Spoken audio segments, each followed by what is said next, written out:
বাংলাদেশ জাতীয়তাবাদী মুক্তিযোদ্ধা দল এবং বাংলাদেশ মুক্তিযুদ্ধের দুটি সংগঠনের আমরা একসাথে এসেছি।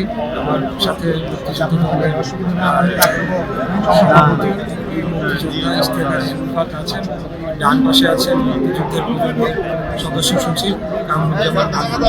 আমরা গণতন্ত্রের মা আপসীন নেত্রী, যদি সেটা বাংলাদেশের নেত্রী নয়, এই উপমহাদেশ এবং সারা বিশ্বকে যিনি নাড়া দিয়ে গিয়েছেন এবং যার গণতন্ত্রের লড়াই, সেই লড়াইয়ে কোটি কোটি যুবক, কোটি কোটি জনগণের অনুপ্রেরণার অংশ হয়ে থাকবে সেই নেত্রী নেত্রী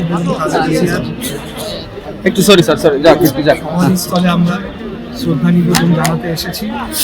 আর অবশ্যই আমরা বলবো যে এই শোককে আমরা শক্তিতে রূপান্তরিত করে আমাদের নেতা দেশনায়ক জনাব তারেক রহমানের নেতৃত্বে আগামীতে একটি স্বাধীন, সার্বভৌম এবং উন্নত বাংলাদেশ গড়ার লক্ষ্যে কাজ করে যাব। যেই বাংলাদেশ হবে বৈষম্যহীন, যেই বাংলাদেশে গণতন্ত্রের মাধ্যমে আগামী বাংলাদেশকে পরিচালনার জন্য রাষ্ট্র ক্ষমতায় যারাই আসবে তারা জনগণের ভোটে নির্বাচিত হয়ে আসবে, সেরকম একটি স্থায়ী গণতন্ত্র আমরা প্রতিষ্ঠা করতে চাই।